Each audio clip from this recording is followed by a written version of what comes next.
심리학 이론 중에 애니어그램이라고 하는 이론이 있습니다. 헬라어로 9이라고 하는 숫자를 애니어라고 이야기를 합니다. 그리고 무게 단위인 그램을 합쳐서 만들어진 심리학 이론이 바로 애니어그램이라는 것입니다. 이 애니어그램에서 보면 인간은 본래 태어날 때 다 같은 본성을 가지고 똑같이 태어난다고 합니다. 그런데 각자 처한 현실이 다르고 환경이 달라서 자기의 현실에 적응하기 위해서 성격이 변화하게 됩니다. 그러니까 환경에 맞게 각자의 성격이 형성이 되는 것이죠. 그러면서 대체로 9가지 성격 유형으로 나타난다. 이 이론이 바로 애니어그램이라고 하는 겁니다. 이 9가지 유형이라고 하는 것을 간단하게 설명을 하면 이렇습니다. 여러분 잘 들어보세요. 첫 번째가 개혁자형입니다. 개혁자. 이런 사람은 고도의 윤리성을 지닌 사람입니다. 도덕적으로 완벽주의자입니다. 이런 사람들은 아주 성실하고 정직합니다. 문제는 정직하고 성실한 것까지는 좋은데 이런 사람들은 되게 편협합니다. 이게 개혁자형의 약점입니다. 자기 자신은 정직한데 다른 사람과의 관계가 그래서 원만하지가 못합니다. 두 번째는 협조자형입니다. 이 협조자형은 감정이 풍부한 사람입니다. 다른 사람을 잘 이해합니다. 잘 돕습니다. 문제는 이 사람들은 너무 감정적이기 때문에 의지가 약합니다. 의지가. 여기에 문제가 발생합니다. 또 때때로 지적이지 못할 때도 많이 있습니다. 이게 협조자형의 문제입니다. 세 번째는 동기부여자형입니다. 동기부여형은 자신감이 있고 야심이 있고 최고가 되려고 하는 사람입니다. 항상 최고가 되겠다고 하는 그런 사람들. 근데 문제가 있는데 고집이 셉니다. 고집. 그래서 또 힘이 듭니다. 네 번째는 예술가형입니다. 예술가형은 직관적이고 동정심이 많고 또 개성이 강합니다.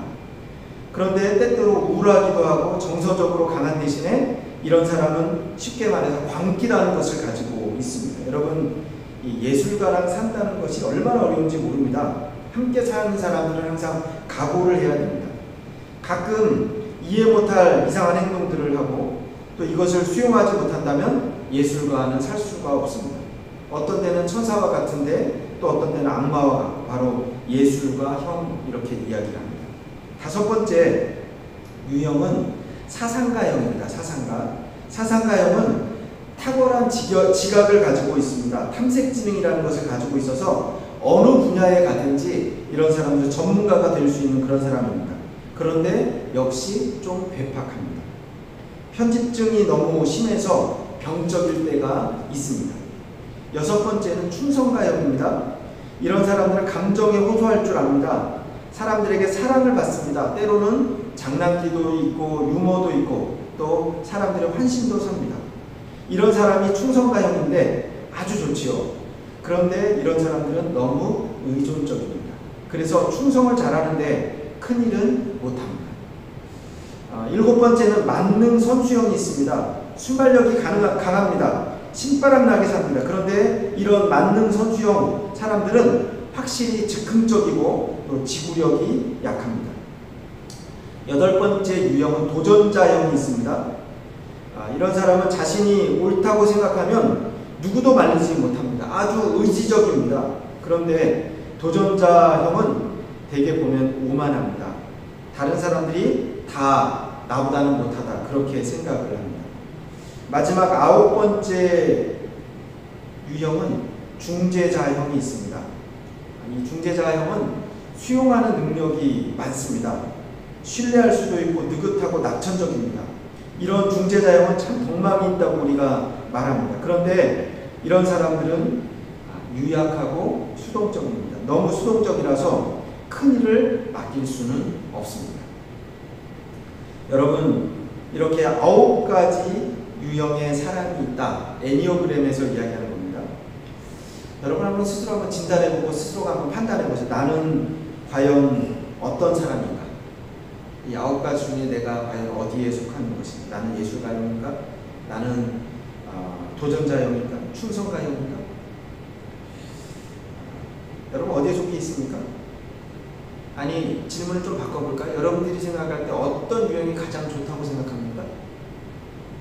여러분이 생각하는 완벽한, 완전한 사람이 있습니까?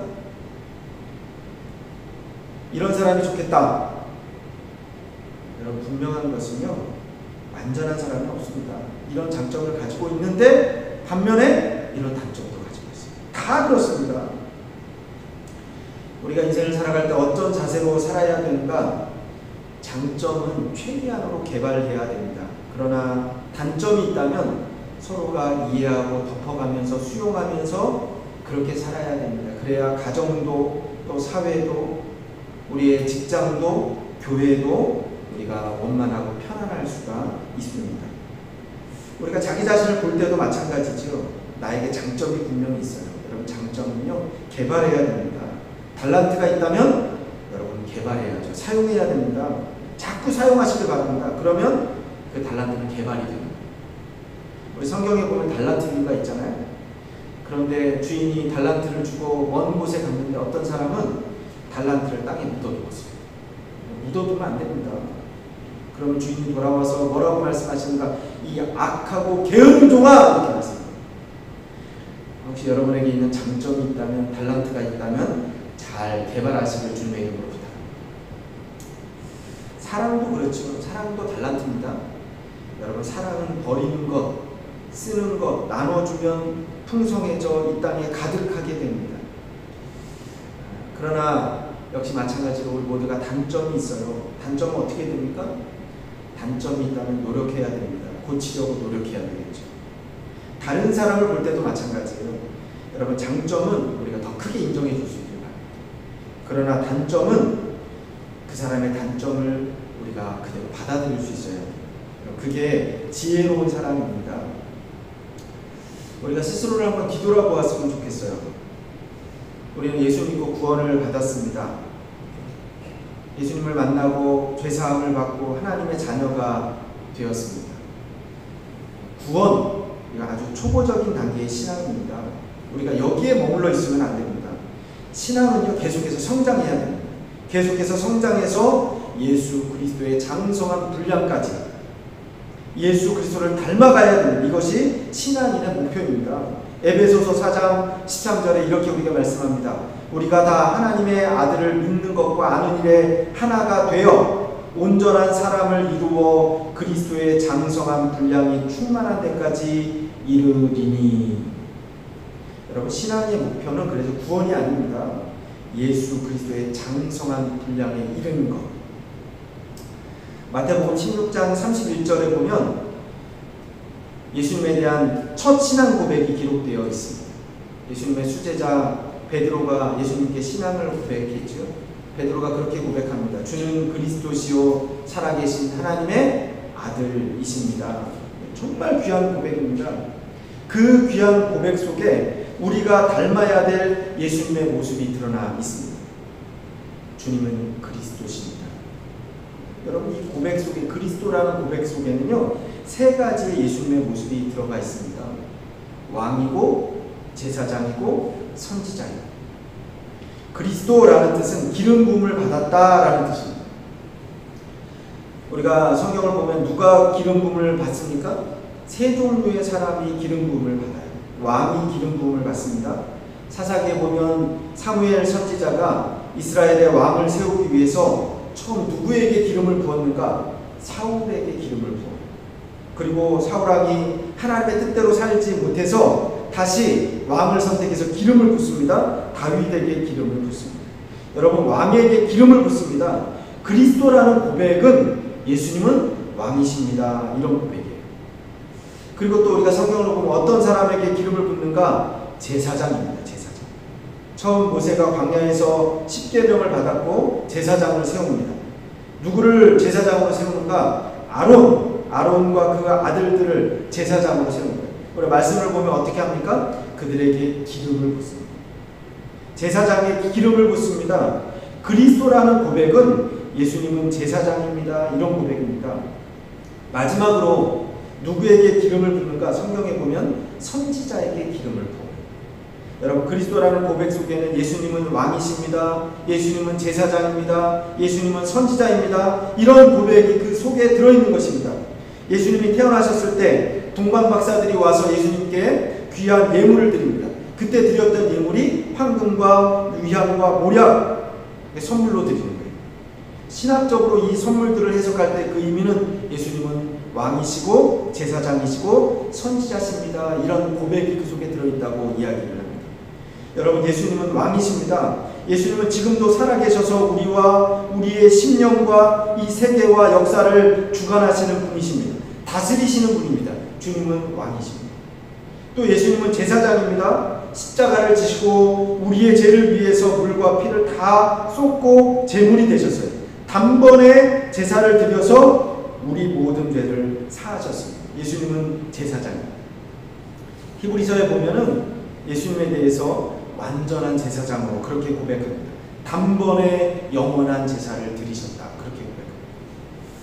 그런가 하면 예수님은 하나님의 말씀을 우리에게 가르치십니다. 율법에 대해서, 예수님 자신에 대해서 모든 것을 우리에게 가르치십니다. 동시에 가르치시기만 하는 게 아닙니다. 직접 본을 보이셨습니다. 행동으로 어떻게 살아야 되는가, 무엇을 위해서 살아야 되는가, 그리고 마지막으로 어떻게 죽어야 하는가, 그것까지 우리에게 보여주셨어요. 구약성경에 보면은 선지자가 어떤 일을 합니까? 하나님의 말씀을 선포합니다. 가르칩니다. 하나님의 축복을 선포하고 하나님의 징계를 선포합니다. 그리고 직접 그 본을 보여줍니다. 하나님의 사랑을 전하기 위해서 방탕한 여인 고멜과 결혼을 하고 아내를 얻어서 사랑을 합니다. 본을 보이는 것입니다. 여러분, 본을 보이는 삶, 예가 되는 삶, 이게 바로 선지자의 삶입니다. 예수님은 우리에게 본이 되셨습니다. 우리가 어떻게 살아야 하는지 직접 보여주셨습니다. 우리는 예수님처럼 살아야 됩니다. 예수님은 선지자셨습니다. 그러니까 여러분, 우리가 분명히 알아야 돼요. 주는 그리스도시요 주님은 왕이십니다. 코로나 상황 가운데 있습니다. 그러나 누가 다스리고 계시는 걸 분명히 알아요. 주님은 왕이십니다. 주님은 제사장이시고 주님은 선지자십니다. 오늘 로마서 15장에 보면 사도 바울이 우리가 본받아야 될 예수님의 삶에 대해서 몇 가지 설명을 합니다. 교훈합니다. 예수 그리스도는 어떤 분인가, 어떤 삶을 사셨는가, 우리는 예수님처럼 어떤 삶을 살아야 되는가. 첫 번째로 우리가 기억하길 바랍니다. 예수님은 우리의 죄를, 우리의 약점을 담당하신 분입니다. 담당하셨다. 여러분, 아주 중요한 말씀입니다. 오늘 본문 1절에 보면요, 강한 자가 약한 자의 약점을, 약한 것을 담당하고, 이렇게 기록했거든요. 우리 한번 1절 말씀을 한번 읽어볼까요? 로마서 15장 1절입니다. 같이 한번 읽어보겠습니다. 시작. 믿음이 강한 그들은 마땅히 믿음이 약한 자의 약점을 담당하며 자기를 불쾌하지 아니할 것이라. 예, 강한 자가 약한 자의 약점을 담당해야 됩니다. 누가 강한 사람입니까? 강자, 힘 있는 사람, 권력자, 정치가, 돈이 많은 사람, 아니면 진짜로 막 힘이 있는 사람, 육체적으로.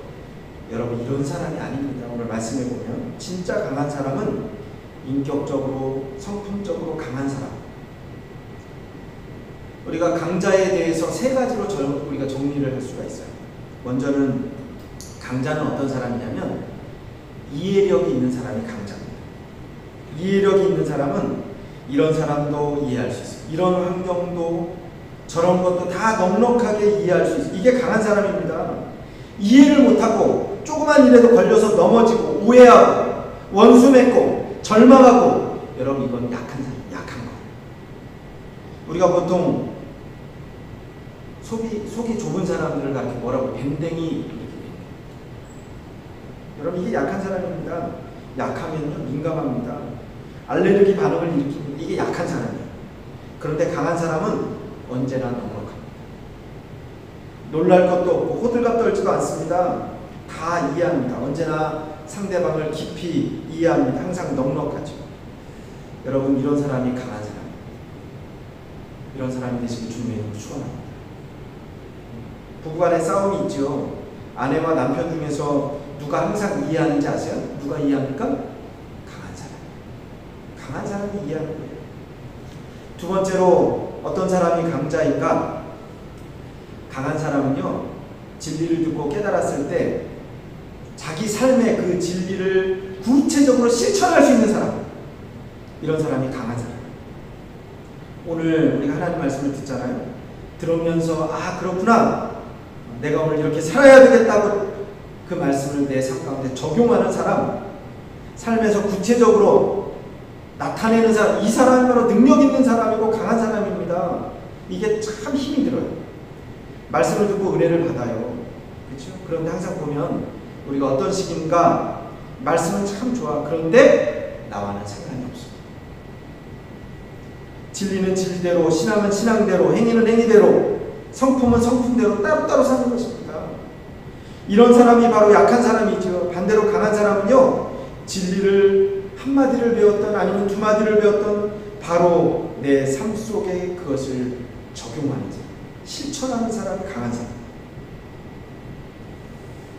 또 강한 사람은요, 실천해요. 그런데 지구력이 있는 사람이 강한 사람입니다.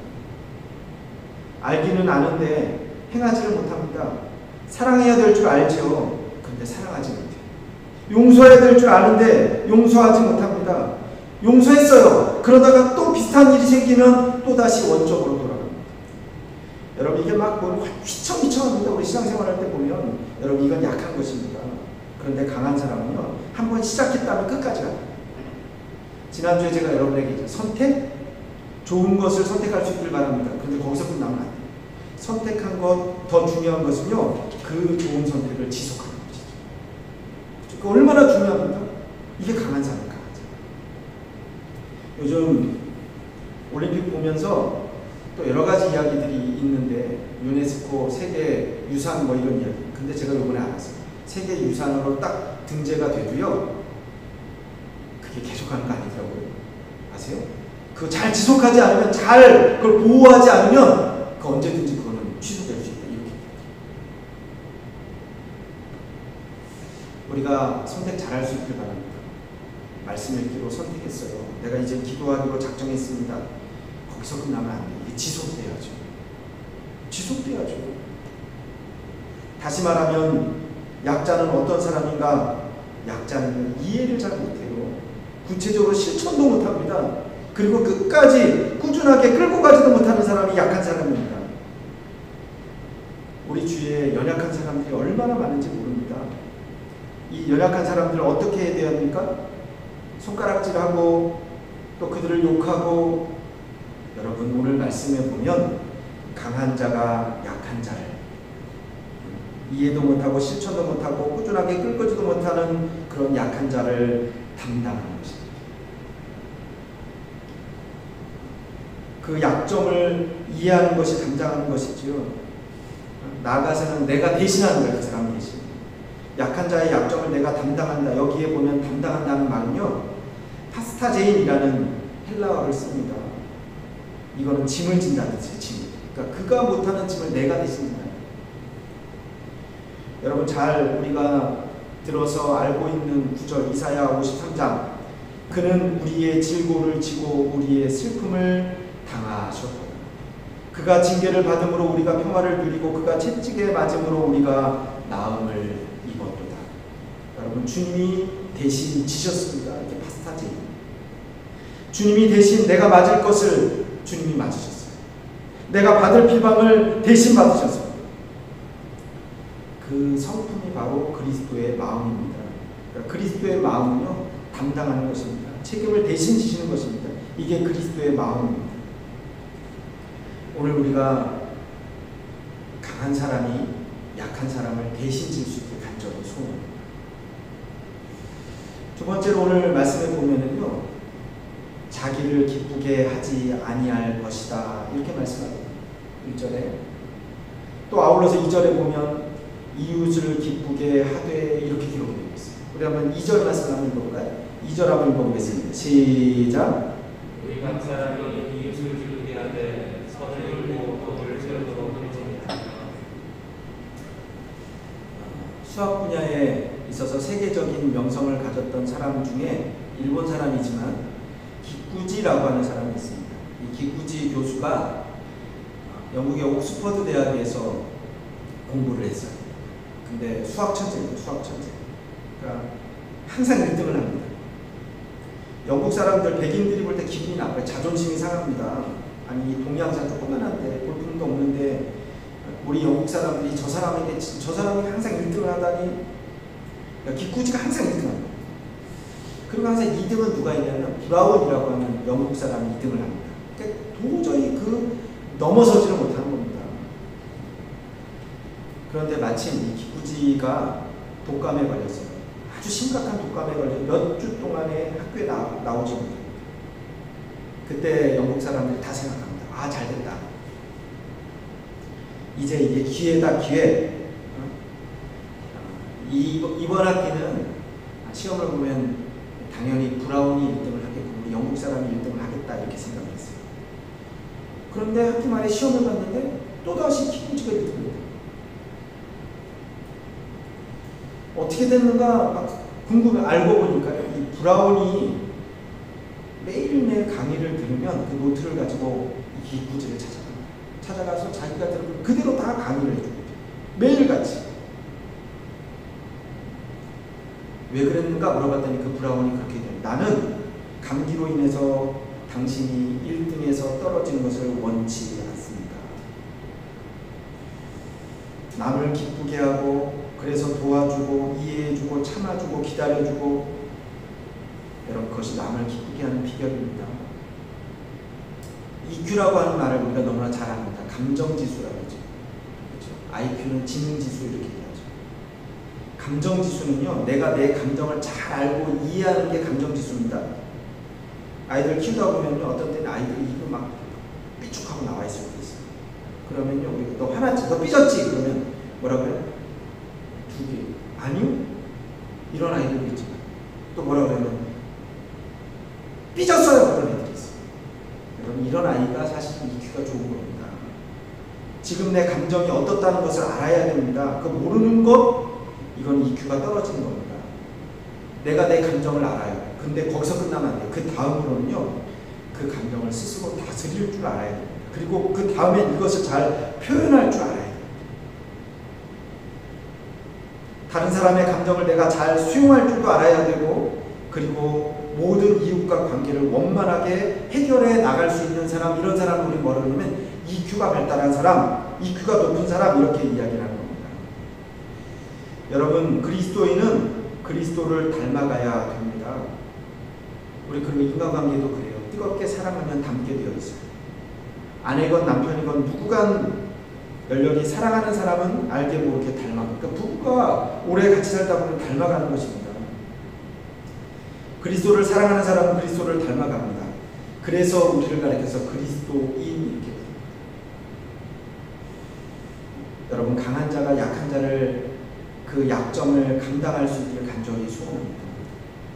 자기의 기쁨만을 위하는 것이 아니고 이웃을, 그리고 우리를 부르신 주님을 기쁘시게 하는 저와 여러분이 되시길 주님의 이름으로 축원합니다. 우리가 힘들고 어려운 때를 살아갑니다. 우리 교회가 이렇게 되었으면 좋겠어요. 담당하고 또 그들의 기쁨을 우리가